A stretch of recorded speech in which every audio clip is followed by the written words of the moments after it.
This FedGov Today program is sponsored by CGI Federal.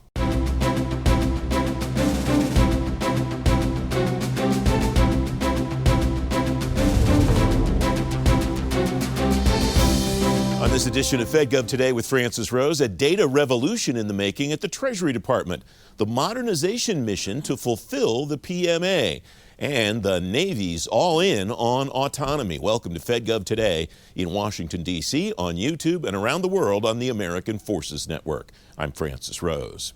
The federal government's about a year into phase 2 of the implementation of the Foundations for Evidence-Based Policymaking Act of 2018. One of the focuses of phase 2 is meeting the law's requirements around agency data. David Ashley's the acting chief data officer at the Treasury Department. David, welcome. Thanks for joining me. It's great to have you here.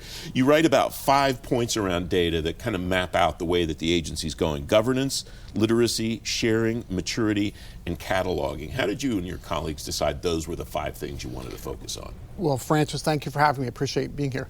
Well, the Evidence Act came out in 2018, signed really in January 2019. The second phase came out about a year or so ago, and really one of the key elements of that is governance. And governance is a big sort of umbrella term. And under that, we've decided things like cataloging are very important. There's a new cataloging rule coming out that's due at the end of this year. Data catalog, that's really where we identify all our data assets throughout the entire department. Treasury is a large federated organization of 100,000 folks and about 10 bureaus, so it's a pretty big organization. So the data cataloging effort is a very important piece of understanding what do we have, first of all, what data do we have and where is it kept. So data cataloging is a very important piece of that. Data maturity, trying to understand where we are in that data maturity life cycle. We're now moving a lot more into thinking about how to use AI, and that's another big piece of data maturity. We've completed a data maturity assessment of the bureaus. Each bureau completed that assessment, and we're reporting those out.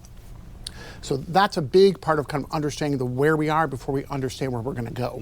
And so the data maturity is very important. And data literacy has been a significant lift for the agency to better understand what people know and don't know. And so we've launched a data literacy campaign throughout the department. We've had great response so far from all the bureaus. So really trying to elevate the understanding in data literacy as well. All these things really together comprise what really are the spirit of the Evidence Act. What did you learn from those assessments about each of those, I imagine silos is a fair word to describe them, that will help you break those silos and make data flow more freely across the department from bureau to bureau? Well, breaking silos is part of the Executive Order 14243 President Trump signed recently, which is trying to break down data silos within the bureaus. So we do have data silos, as everybody has, because there are different mission sets within the bureaus. Everybody has the Treasury mission, but there's also missions related to what Bureau of Engraving and Printing is doing, what the IRS is doing, what Mint is doing, Bureau of the Fiscal Service. So trying to break down those silos. What we learned from our data maturity assessment is there are lots of different systems out there.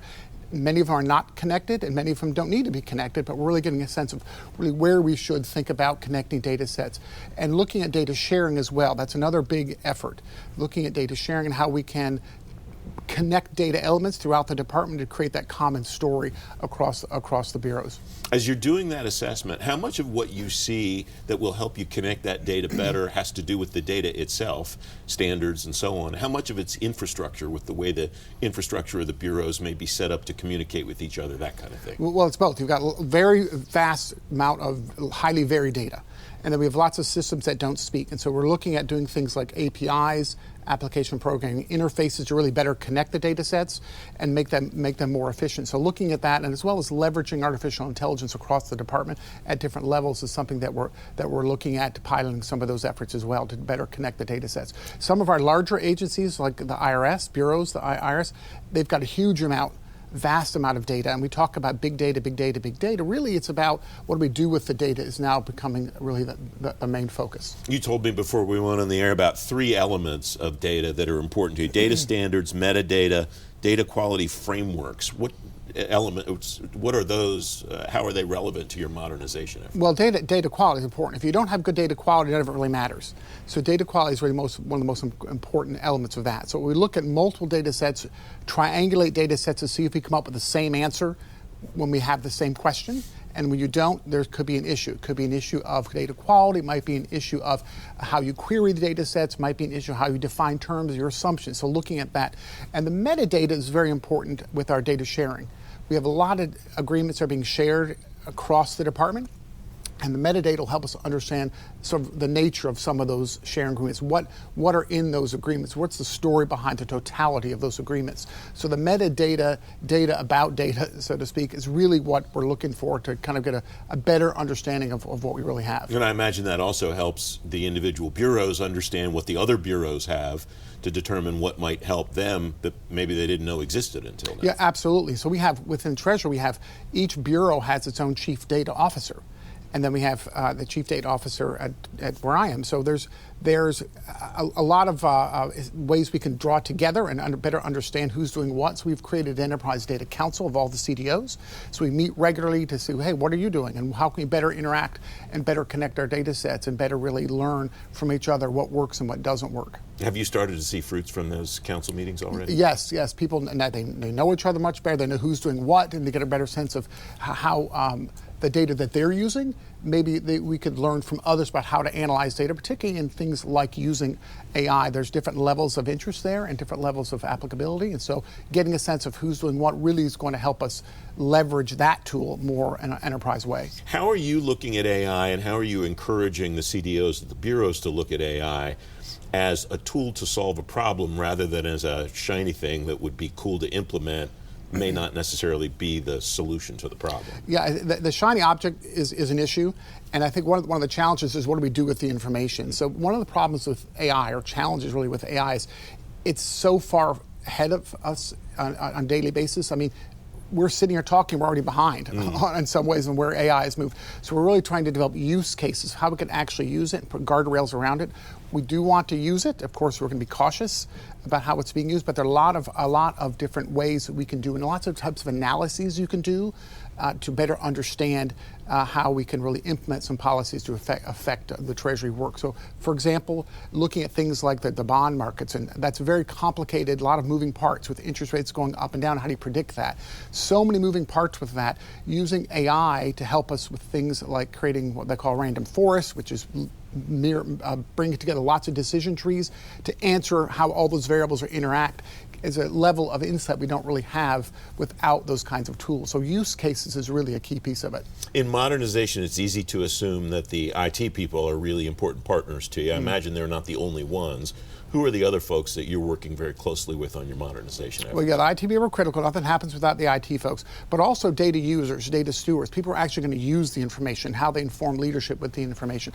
So having a lot of data is not really good enough. We have to tell a story. So when we present dashboards and data to leadership, it's not just here's what we found. We need to also include the so what and the now what. What do we expect leaders to do with this information? How is their value add? So incorporating data stewards and how they actually create, manage, and send data to senior leaders, they're really critical partners in all this. That's not the first time I've heard people say we sometimes might lose track of the reason we're doing all of this. It's not to have these tools in place. It's to help those data stewards actually do their jobs better, be able to deliver better whatever the mission is of the agency at hand. Yeah, absolutely. I mean, senior leaders, the secretary is expecting folks to bring to him data and analysis. He's not really sitting there necessarily, running spreadsheets himself in the way that we would as data stewards. So he really expects his folks to bring to him products that are meaningful and meet the mission. So better training. This is why we have data literacy, a big campaign on that, to really help folks better manage and use data. How do you measure these campaigns to determine whether you're getting the results from them that you want? Well, we ask folks after action, hey, surveys, essentially, did you learn anything? What did you learn? And how are you going to use this for your work? And then go back to them later, months later, and say, well, did you use any of these tools in your work? It's really not just about a nice to have. It's really about, over time, are you actually using these tools? Are you elevating your analysis over time? Not just did you learn something in that one session. So we are getting a lot of feedback that people are using tools as they move through their work. So that's really going to be helpful for us to continue to expand the data literacy campaign. David, it's great to have you on the program. Thanks for joining me. Thank you so much for having me. You can read more about the Treasury Department's data efforts on today's show page at fedgovtoday.com. Up next, the modernization mission to fulfill the president's management agenda. FedGov Today with Francis Rose. We'll be right back. Innovation doesn't wait, and neither do we. At Maximus, we solve problems, streamlining operations, delivering solutions at speed and scale that drive measurable results. From strategy to execution, we simplify complexity, building trust through expertise and innovative technology. Every service, every time. Efficient government delivered. We don't follow innovation. We drive it. Maximus.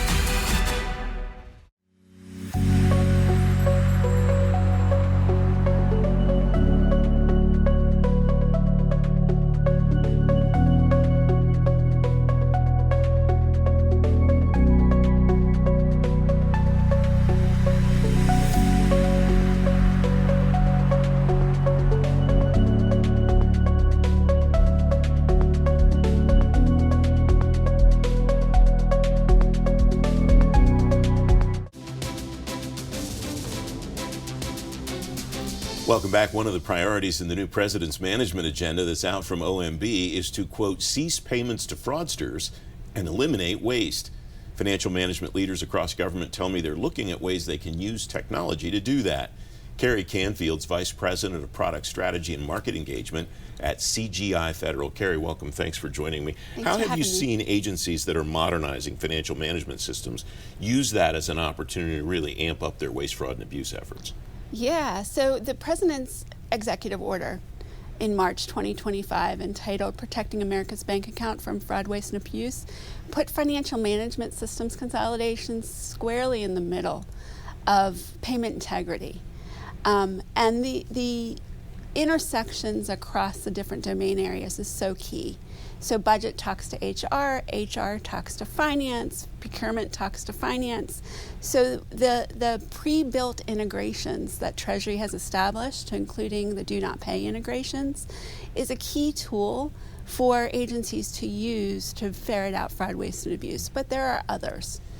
Agencies right now are piloting with artificial intelligence tools and techniques, ways to use commercial data sets to validate before I make the procurement or before I make the payment, the payee or the awardee is who they say they are, and using AI to ferret out various fraud schemes and present back to the agency a risk profile before the payment goes out the door. Is that maybe the biggest opportunity that agencies have with this new technology, is being able to assess the risk that they have to prevent pay and chase, is what people have talked about improper payments for years? Yeah, so you want to start where your internal controls are the strongest, and payment integrity is an area where the internal controls processes are strong. Pilot these tools and see what makes sense for your organization. You may want to assess programs at different levels of risk profiles, right? It makes sense where you have the highest risk is where you want to put your time and attention. And you anticipated my next question, which is, would you advise an agency to start a pilot program on a high-risk program or a low-risk program to get what kind of a sense these tools are going to yield? Yeah, pilot something first. Anything. Make sure we find that there is fraud or there is waste, and you can identify some risk profile before you roll it out in full implementation. What's the best way to assess these programs and maybe kind of put them on some kind of a matrix to determine which ones you want to try to attack first? So the agencies are registering their programs with OMB and with Treasury right now and undergoing that process right now. Are there common threads in what agencies see when they do these assessments for risk? There are, and they have very robust risk management frameworks in place to assess the risk across the program inventory. Does the risk management framework for waste, fraud, and abuse operate the same? Does one construct it in the same way that one does a more enterprise risk management framework? They do. Yeah, it is very similar in terms of the other risk profiles. What do you advise agencies to do to measure these modernization efforts as they're undertaking them, to make sure that they stay on track, not just from a technology perspective, but also from a mission delivery perspective? So at first, as a practical step, I would start with those systems that have been validated to have the pre-built integrations amongst the data exchange, as I mentioned. In various marketplaces, such as the FMQ SMO marketplace, systems and vendors have already been evaluated in order to assess the controls across the domains. So start there. And then pilot innovations where it makes sense. The thing we're seeing clients do with their fraud, waste, and abuse tools is they're implementing it within their own security domain. so that they don't have to share it across agencies. What's the benefit to that, or what's the potential risk if they did have to share across agencies? If they have to share across agencies, they have to do the Computer Matching Act and the Privacy Act considerations and open up things in their firewalls to make sure that they can share the data across the profiles. What will ultimately facilitate that? Is there a point where that will become necessary because of something that OMB or an executive order has told them they have to do? Is that something that you don't anticipate being an issue for a while to come? Treasury is certainly putting time and attention towards that. The President's executive orders talk about data sharing, and a lot of yeoman's efforts have been made in order to share data across agencies. But right now we're asking agencies to pilot within their own security domain and really find out and validate where the risk profiles are. We have about 30 seconds left. What would you watch as we move forward and agencies are trying these pilots, looking at the results and figuring out where to go next? So continuous modernization is key, right? We have to work with OMB and with Congress to ensure that budget is available for continuous modernization. It's not only about squaring off the security or the cybersecurity posture of the agency where they have to do adaptive maintenance, but it's also the need to bring new capabilities in, either because of compliance mandates or because of the AI technology and the evolution that's available to the users. Great to have you here, Carrie. Thanks for joining me. Thanks so much. You can read more about financial management system modernization on today's show page at fedgovtoday.com. Up next, the Navy's all in on autonomy. FedGov Today with Francis Rose continues in a moment.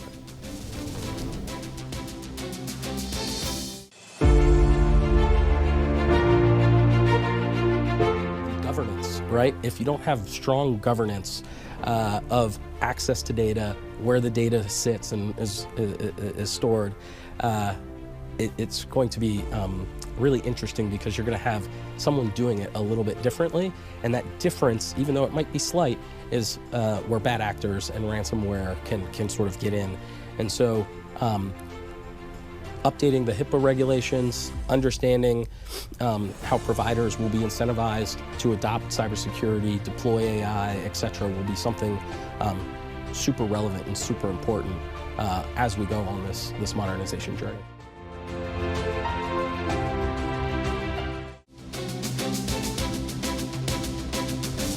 Welcome back. 2026 could be a blockbuster year for autonomous systems in the Navy.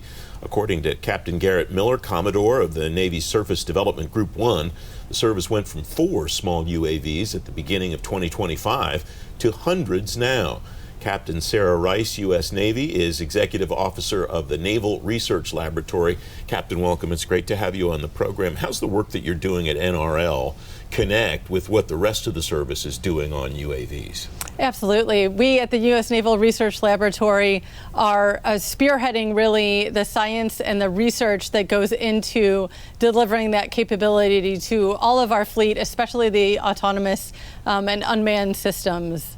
Where do you see the most potential for impact in UAVs across the service? I think the potential for artificial intelligence and autonomy is everywhere. And really the most important thing that we can do is deliver autonomy and AI, not just as a tool for the warfighter, but as a real partner to aid in decision making and information superiority to make sure that the humans really have the information that they need to make the decisions that they need at speed, which is the hardest thing. So making the humans do what only a human can do and letting AI and autonomy and robotics do what the easy stuff is. I note that you connect autonomy and AI, but they're not necessarily the same thing. What's that relationship look like as each of those technologies evolves? They're not necessarily the same thing, that's correct. But they do need to inform each other. We can be autonomous, but it will be able to only do limited things. When we have artificial intelligence built in, they will be able to do more. We won't have someone necessarily driving them and telling it what to do. Also, we can do things that like NRL has developed where that autonomous system can learn to do more things and better things in that environment without us having to tell it what to do, and to be really learning as it's doing those things, which is very exciting. You anticipated my next question, Captain, which is what have you seen from an evolution perspective? What can you do now that you weren't able to do fairly recently? And where do you see this technology going that things you'll be able to do in the near future that you can't right now? Well, what is really exciting about this technology is being able to put it in places where the operating environment is very difficult. For example, on the Astrobee program in space, we recently tested a reinforcement algorithm in the International Space Station where a robot was learning by a reinforcement method. It was very exciting to be able to do that. It also was something that they were able to develop in 3 months instead of a notional 6 or an even 9 month timeline. And it worked the first time that it was up there, so we're very excited because space is a hard environment to operate in, and we saw that successful right off the bat. So we know what we can use this type of technology to operate in other contested or otherwise difficult environments. So you've hit on 2 of the domains, sea and space. I imagine you're doing work in these areas in the other domains as well. Absolutely. And what we've discovered is that domain matters, and we really need to bake it in from the beginning. We don't just create an algorithm and then put it in the domain as an afterthought. We really need to build in the domain from the beginning, which is where the body of research scientists that we have at NRL is very important for the development of these for those applications, because we have people that understand the physics, the challenges of working in that transition area between air and sea, that understand those places where it's operationally hard to work, where we can deliver those capabilities. Yeah, you call that, I read, domain-centric AI, and it sounds like the principle behind that is you do have to take a different approach for each of those domains. What does that mean, though, as you just mentioned a moment ago, where you have a project, a program, whatever, that operates in a cross-domain function? Absolutely. It's one of those things where something I think that the Navy has always done, and U.S. Naval Research Laboratory, as the Navy's corporate lab, has always done. We've known that operating undersea is different than operating in the air or even at that transition layer. And when we have that fundamental understanding of the science of those operating environments, we can then, as we have done with a lot of technologies, better understand those applications of where those technologies can go. And especially with AI, we can learn from them. We can, by focusing on the needs of those, the operators that are out there and how we can give them that advantage, we can make sure that they're ready to transition the technology. So we bridge that gap from technical ideas to applications in the field. Who are some of your closest partners as you're developing this technology and studying it? I would say industry and academia in general, and they are necessarily our close partners because we can come up with great ideas, but we need industry and academia to help us with that. Not only just coming up with the ideas where academia comes in, but also making sure that we can scale those ideas, making it producible, giving it a transition path that we know that industry can help us with as we deliver these capabilities to the warfighters. Whether it's something that you see or develop in-house or something that industry brings to you, how do you analyze something to determine that it's something that you want to spend time on, that you want to spend money on, to be able to kind of tease it out and see if it's something that's going to be workable for the warfighter? That's a great question, because there's also not just one answer there. We have to do a lot of different, we have a lot of discussion about it, right? And there's a lot of necessarily back and forth, where we have kind of shark tanks with our basic research to say like, hey, we think it's applicable here. Sometimes there's ideas that we think are applicable one place, but then we use them for something completely different. Those are kind of the best ones that are the most fun, that take those fun curves, because it's not a linear path from discovery and science to application.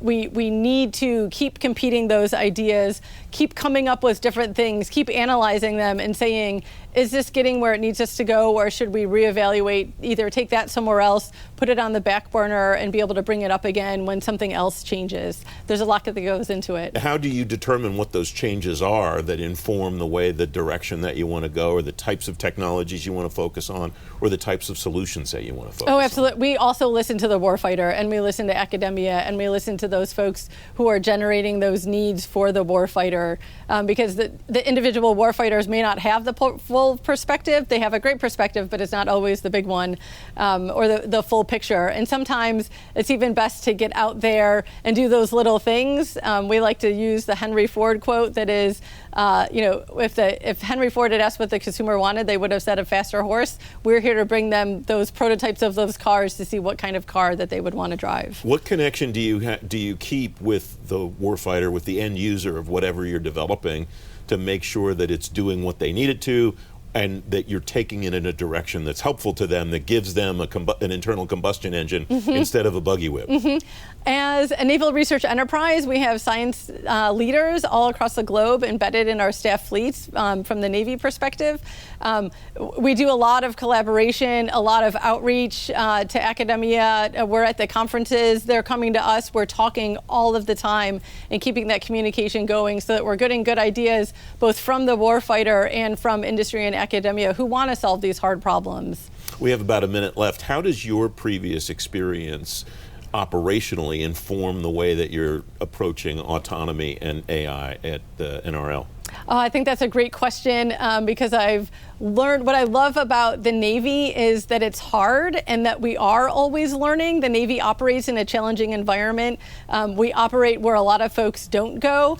And there's a lot of learning behind it. And there's also a lot of work that happens, especially when a ship goes underway. That ship may have 300 people on it, but 300,000 have worked to get that ship underway and make it capable of what it's doing. So that's what I'm hoping to bring to my experience, is make sure we keep communicating that both to the warfighter and to the folks working on that ship to know that that partnership exists. Captain, it's great to have you on the program. Thanks for being here today. Thank you. You can read more about NRL's work on today's show page at fedgovtoday.com. FedGov Today continues in a moment.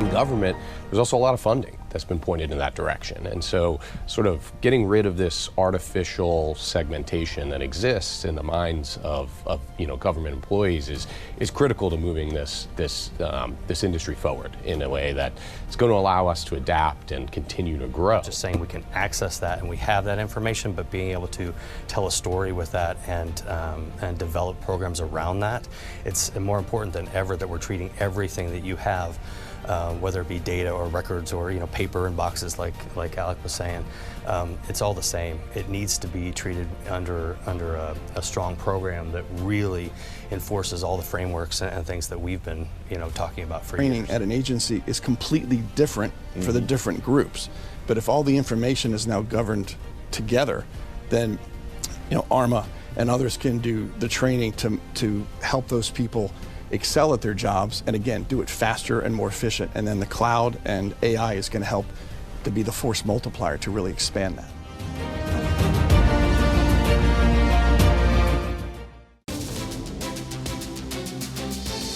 Welcome back. The budget deal Congress is working on now includes a new infusion of money for the Technology Modernization Fund. Two former federal CIOs, Suzette Kent and Tony Scott, are my guests for a special FedGov Today podcast this week. They'll tell you what they see in the future of the TMF and how agencies can get the most out of TMF awards in the AI era. You get the FedGov Today podcast on Apple Podcasts, Spotify, the FedGov Today YouTube channel, and always on demand at fedgovtoday.com. FedGov Today TV is back next Sunday morning at 10:30 with Patrick Newbold, the CIO at Health and Human Services. I'm Francis Rose. I'll see you then. Thanks for watching. Have a great week.